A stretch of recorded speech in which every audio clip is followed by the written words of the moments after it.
ప్రియులారా, మన ప్రభు అయిన యేసు క్రీస్తు నామంలో మీకు శుభోదయం. ఆయనను గూర్చి అనుదిన ఆత్మీయ ఆహారం, జూన్ 19 బుధవారం. నేటి మన ధ్యాన లేఖనం తిమోతికి వ్రాసిన 2వ పత్రిక 4వ అధ్యాయం 18వ వచనం.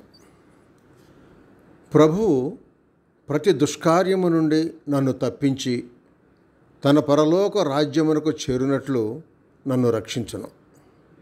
యుగ యుగములు ఆయనకు మహిమ కలుగునుగాక. ఆమేన్. వ్యాఖ్యాన అంశం త్రికాల రక్షణ. వ్యాఖ్యాన అంశం త్రికాల రక్షణ. వ్యాఖ్యానం: నన్ను రక్షించును అంటే అది భవిష్యత్కాల సంబంధమైన రక్షణను చూపుతోంది. ఆయన వచ్చినప్పుడు నన్ను తీసుకుని వెళ్ళి ఆ రాజ్యంలో ఉంచుతాడు అని పౌలు దీనిలో తెలుపుతున్నాడు. అయితే మరికొన్ని వచనాల్లో రక్షణ భూతకాల వాచకంగా చెప్పబడుతోంది. కనికరింపబడితిని అని 1 తిమోతి పత్రిక 1వ అధ్యాయం 13వ వచనంలో పౌలు పలుకుతున్నాడు.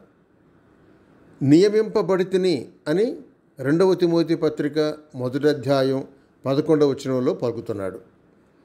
నేను ఆయనకు నా ఆత్మరక్షణ అనుదానిని అప్పగించితిని అని 2వ తిమోతి పత్రిక 1వ అధ్యాయం 12వ వచనంలో పలుకుతున్నాడు.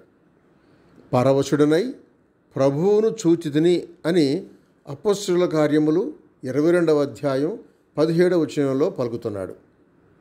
క్రీస్తును నాయందు బయలుపరచను అనుగ్రహించను అని గలతీ పత్రిక 1వ అధ్యాయం 16వ వచనంలో పలుకుతున్నాడు.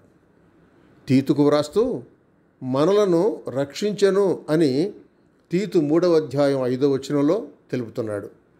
ఇవన్నీ పౌలుకు అప్పుడే రక్షణ కలిగినట్టు చూపుతున్నాయి.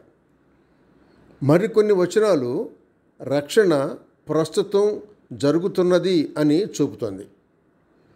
రక్షింపబడుచున్న మనం అని 1 కొరింథీ పత్రిక 1వ అధ్యాయం 18వ వచనంలో ఉంది.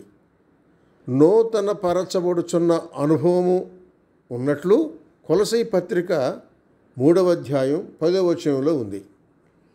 కావలసిన వాటిని దయచేయుచున్నాడు అని 2వ పేతురు పత్రిక 1వ అధ్యాయం 3వ వచనంలో ఉంది. కాబట్టి రక్షణకు 3 కాలములు ఉన్నాయి. రక్షింపబడితిమి అని చెప్పుకోగలం.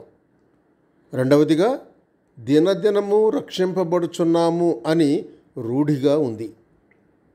క్రీస్తు వచ్చినప్పుడు రక్షింపబడుదుము అని అనగా దేహ విమోచన కొరకు కనిపెట్టుకొని ఉన్నాము అని రోమాపత్రిక 8వ అధ్యాయం 23వ వచనంలో చూస్తున్నాం. సహోదరుడు సైలస్ ఫాక్స్. శుభములతో వందనాలు.